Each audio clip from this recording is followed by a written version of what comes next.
നമസ്കാരം. Supreme voice news ചാനലിൻ്റെ വാർത്തയിലേക്ക് ഏവർക്കും സ്വാഗതം. വിഖ്യാത എഴുത്തുകാരനും പ്രമുഖ നിരൂപകനുമായ പ്രൊഫസർ MK സാനു മാഷ് അന്തരിച്ചു. സുപ്രീം വോയിസ് ന്യൂസ് ചാനലിൻ്റെ ആദരാഞ്ജലികൾ അർപ്പിക്കുന്നു.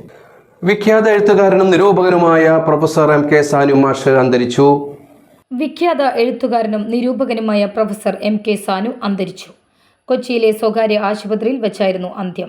വ്യാഴാഴ്ച രാത്രി വീട്ടിൽ വെച്ച് വീണ് ഇടുപ്പെല്ലിന് പരിക്കേറ്റതിനെ തുടർന്ന് ശസ്ത്രക്രിയയ്ക്ക് വിധേയനായിരുന്നു. പിന്നീട് ആരോഗ്യനില വഷളായി. 4 വർഷത്തോളം സ്കൂൾ അധ്യാപകനായിരുന്നു. പിന്നീട് വിവിധ ഗവൺമെൻറ് കോളേജുകളിൽ അധ്യാപക വൃത്തിയിലേർപ്പെട്ടു. 1958 5 ശാസ്ത്രനായകന്മാർ എന്ന ആദ്യ ഗ്രന്ഥം പ്രസിദ്ധീകരിച്ചു.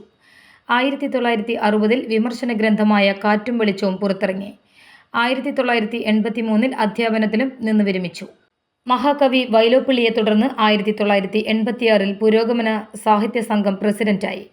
കോൺഗ്രസ് നേതാവ് AL ജേക്കബിനെ പരാജയപ്പെടുത്തി 1987 എറണാകുളം നിയമസഭാ മണ്ഡലത്തിൽ നിന്നും ഇടതുപക്ഷ സ്വതന്ത്ര സ്ഥാനാർത്ഥിയായി മത്സരിച്ച് വിജയിച്ചു.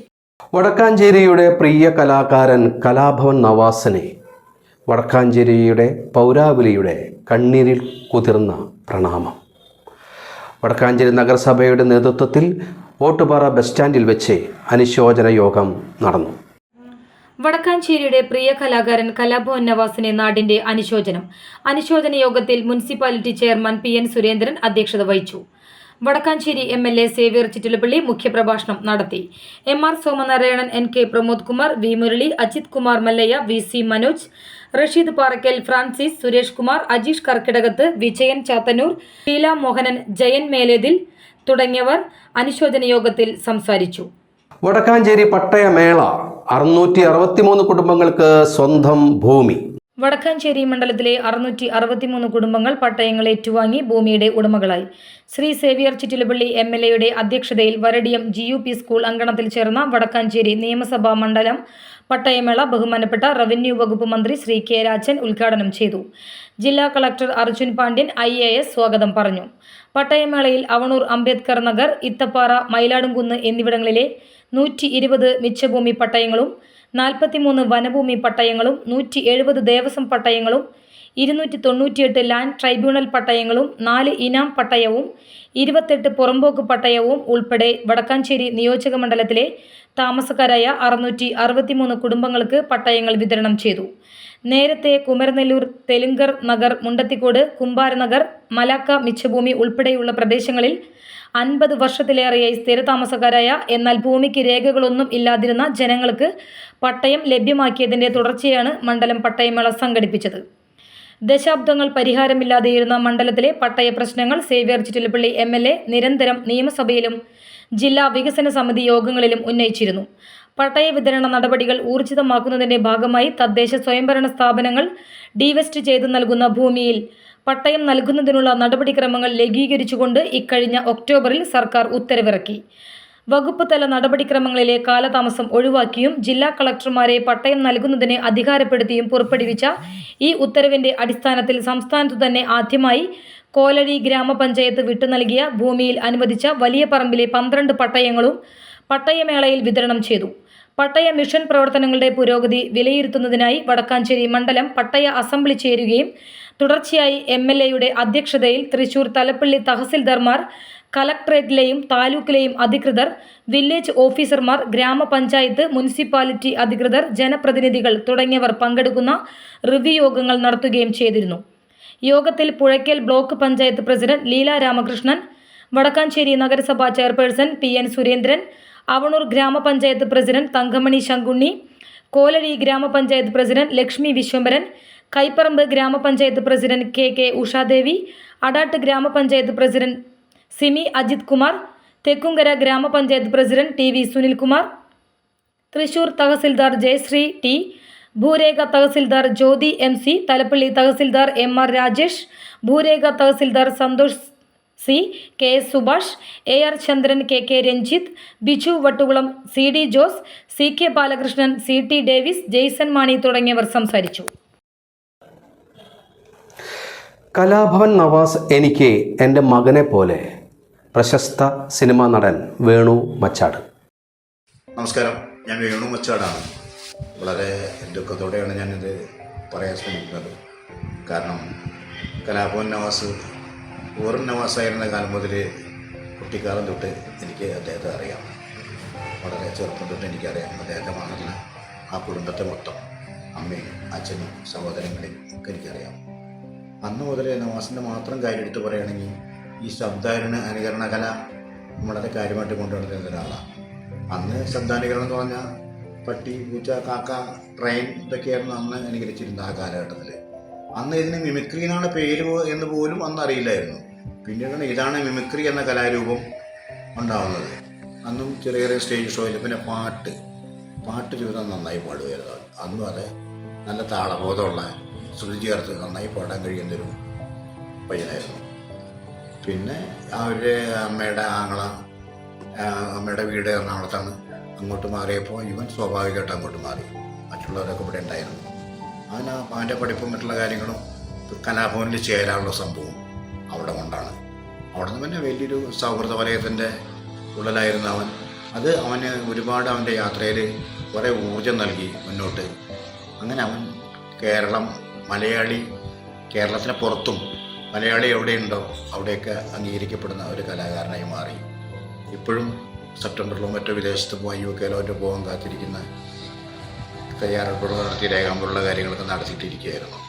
അതൊക്കെയാണ് എനിക്ക് എന്തായാലും അവൻ്റെ വിയോഗം എനിക്ക് എൻ്റെ ഒരു മോനെ പോലെയോ എനിക്കൊരു അനിയനെ പോലെയൊക്കെ ഉള്ളൊരു നഷ്ടം ഞാൻ ദുഃഖം രേഖപ്പെടുത്തുന്നു. കലാഭവൻ നവാസ് വടക്കാഞ്ചേരിക്ക് തീരാ നഷ്ടം.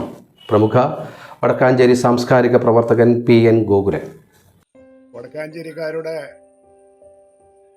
നല്ല ഒരു റോസാപ്പൂവ് എന്ന് തന്നെ പറയാം, ഒഴിഞ്ഞു വീണിരിക്കുകയാണ്. വടക്കാഞ്ചേരിക്കാരെ സംബന്ധിച്ച് നമ്മുടെ ചാണ്ടിക്കാരിലുള്ള റോസ് ഗാർഡൻ, അല്ലെങ്കിൽ കാശ്മീരിലുള്ള മറ്റേ മുഗൾ ഗാർഡൻ, അതേപോലെ വിരിഞ്ഞ് നല്ല ബ്രൈറ്റ്നെസ്സോടുകൂടി നിൽക്കുന്ന ആ പനിനീർ പുഷ്പം, എപ്പോഴും ചിരിക്കുന്ന മുഖം വടക്കാഞ്ചേരിക്കാർക്ക് ഇനി കാണാൻ പറ്റില്ല എന്നുള്ളത് വളരെ ദുഃഖകരമായ ഒരു അവസ്ഥയാണ്. ഒരുപാട് കലാപാരമ്പര്യമുള്ള വടക്കാഞ്ചേരി ദേശത്തിൻ്റെ അനേക കണ്ണികളിൽ അവസാനത്തെ 2-3 കണ്ണികൾക്ക് മുന്നിലുള്ള കണ്ണിയാണ് അറ്റുപോയിരിക്കുന്നത്. പാരമ്പര്യമുള്ള സിനിമാ രംഗത്തായാലും മറ്റുള്ള കലാരംഗത്തായാലും സാഹിത്യരംഗത്തായാലും ഒരുപാട് പ്രതിഭകളെ വടക്കാഞ്ചേരി സംഭാവന ചെയ്തിട്ടുണ്ട് എന്നുള്ള ഒരു അഭിമാനത്തോടു കൂടി തന്നെയാണ് ബഹുമാനപ്പെട്ട നമ്മളിൽ നിന്ന് പിരിഞ്ഞുപോയ നവാസിനെ കുറിച്ച് ഓർക്കുന്നത്. വടക്കാഞ്ചേരിയുടെ ഏത് കാര്യത്തിലും എന്ത് കാര്യത്തിലും ഏത് ഉത്സവത്തിലും, പ്രത്യേകിച്ച് ഉത്രാളിക്കാവ് പൂരത്തിന് നവാസ് പല കൊല്ലങ്ങളിലും വരാറുണ്ട് എന്ന് തന്നെയല്ല, വടക്കാഞ്ചേരി ദേശത്തിനെ സംബന്ധിച്ച് ചെറിയൊരു സംഭാവനയും എല്ലാ കൊല്ലവും അദ്ദേഹം തരാറുണ്ട്. അപ്പോഴൊക്കെ അദ്ദേഹം പറയാറുണ്ട്, നമ്മൾ വടക്കാഞ്ചേരിക്കാരൊക്കെ ഭാഗ്യവാന്മാരാണ്. കേരളത്തിൽ അറിയപ്പെടുന്ന ഉത്രാളിക്കാവ് പൂരം, അതേപോലെ തന്നെ ഒരുപാട് സാഹിത്യകാരന്മാരും ഒരുപാട് സിനിമക്കാരും, ഭരതനായാലും ഒടുവിൽ ഉണ്ണികൃഷ്ണനായാലും, അല്ലെങ്കിൽ കഥകളി സംഗീതജ്ഞൻ ഹൈദരാലി ആയാലും, നാടക നടൻ രാഘവൻ നായരായാലും, എഴുത്തുകാരായിട്ടുള്ള ഒരുപാട് വിലാസിനി ആയാലും, അല്ലെങ്കിൽ അഡ്വക്കേറ്റ് M കൃഷ്ണൻകുട്ടി ആയാലും, അതുപോലെയുള്ള ഒരുപാട് പ്രതിഭകളെ സംഭാവന ചെയ്ത വടക്കാഞ്ചേരിക്ക് നവാസിൻ്റെ നഷ്ടം തീരാ നഷ്ടം തന്നെയാണ്. വ്യക്തിപരമായി എനിക്ക് നവാസായിട്ട് പറയാൻ പ്രത്യേകിച്ചൊരു ബന്ധം കൂടുതലുള്ളത് ഒരു ഡ്രസ്സിനെ സംബന്ധിച്ചാണ്. നവാസ് ഒരു സിനിമയിൽ നല്ലൊരു ബനിയനിട്ടുണ്ടായിരുന്നു. അപ്പോൾ 5-6 കൊല്ലം മുമ്പ് വടക്കാഞ്ചേരി എക്സിബിഷനിൽ ഗ്രൗണ്ടിലാണ് എക്സിബിഷൻ നടക്കുന്നത്. എക്സിബിഷനിൽ വന്നപ്പോൾ ഞാൻ നവാസിനോട് പറഞ്ഞു, നവാസിൻ്റെ ബനിയൻ ഭയങ്കര ഭംഗിയാണല്ലോ, ശരീരം കംപ്ലീറ്റ് കവേർഡാണ്. അപ്പോൾ ഞാനിത് പറയാൻ കാരണം, പല ബനിയനുകളും നമ്മൾ ഷർട്ടിൻ്റെ അടിയിലിടുന്ന ബനിയൻ പലപ്പോഴും നമ്മുടെ ശരീരം മുഴുവൻ മൂടുന്ന രീതിയിലാവില്ല. കയ്യില്ലാത്ത ബനിയനെ കുറിച്ചാണ് ഞാൻ പറയുന്നത് കേട്ടോ. ആ ബനിയൻ ഏതാണെന്ന് ഞാനൊരു സംസാരമധ്യേ ചോദിച്ചപ്പോൾ നവാസ് പറഞ്ഞു, അത് നമ്മുടെ രാംരാജിൻ്റെ മറ്റേ ബനിയനാണെന്ന് പറഞ്ഞു. അതിനുശേഷം ഞാൻ രാംരാജിൻ്റെ ബനിയനാണ് ഇടുക. അത് രാംരാജിൻ്റെ ബനിയന് ഒരു പ്രത്യേകത ഉണ്ടെന്നാണ് എനിക്ക് തോന്നുന്നത്. ഇനി വേറെ കമ്പനിക്കാരുടെ ഉണ്ടോയെന്ന് എനിക്കറിയില്ല. പക്ഷേ ഞാൻ 6-7 കൊല്ലമായിട്ട് നവാസിൻ്റെ നിർദ്ദേശപ്രകാരം രാംരാജിൻ്റെ ബിൽഡിങ്ങാണ് ഇട്ടുകൊണ്ട് നടക്കുന്നത്. ഈ സാധാരണ പുത്രദുഃഖം അല്ലെങ്കിൽ പുത്രി ദുഃഖം ദിനേ ദിനേ എന്ന് പറയുന്നത് പോലെ തന്നെ നവാസിനെ ഞാൻ എല്ലാ ദിവസവും ഇനി ഇവിടുന്ന് അങ്ങോട്ടും ഇനി ഓർക്കും എന്നുള്ളതിൻ്റെ ഒരു തെളിവാണ് ഞാൻ എൻ്റെ ശരീരത്തിൽ ധരിക്കുന്ന ബനിയൻ. എല്ലാ ദിവസവും ബനിയൻ ഇടുമ്പോൾ നമ്മുടെ ബഹുമാനപ്പെട്ട വടക്കാഞ്ചേരിയുടെ ആ പനിനീർ പൂവിനെ ഞാൻ എല്ലാ ദിവസവും ഓർക്കും എന്നുള്ള ദുഃഖസത്യം കൂടി ഈ സന്ദർഭത്തിൽ ഞാൻ നിങ്ങളുടെ മുന്നിൽ അവതരിപ്പിക്കട്ടെ. പഴയ വാഹനങ്ങൾക്ക് ഇനി മുതൽ പുതിയ നമ്പർ പ്ലേറ്റ്. വാഹനമോഷണം തടയുക എന്ന ലക്ഷ്യത്തോടെ ഏർപ്പെടുത്തിയ അതീവ സുരക്ഷാ നമ്പർ പ്ലേറ്റ് ഇനി പഴയ വാഹനങ്ങൾക്കും. പുതുതായി ഇറങ്ങുന്ന വാഹനങ്ങൾക്കാണ് നിലവിൽ അതീവ സുരക്ഷാ നമ്പർ പ്ലേറ്റ് ഉള്ളത്. 2019 മുതൽ പുറത്തിറങ്ങിയ വാഹനങ്ങൾക്കാണ് അതീവ സുരക്ഷാ നമ്പർ പ്ലേറ്റുകൾ ഏർപ്പെടുത്തിയിരിക്കുന്നത്. വാഹന ഡീലർമാരാണ് ഇത് ഘടിപ്പിച്ചു നൽകിയിരിക്കുന്നത്. റാപ്പർ വേടനെതിരായ പീഡന കേസ് അന്വേഷണം ശക്തമാക്കി പോലീസ്. പ്രശസ്ത റാപ്പർ വേടനെതിരായ പീഡന കേസിൽ അന്വേഷണം ഊർജിതമാക്കി പോലീസ്.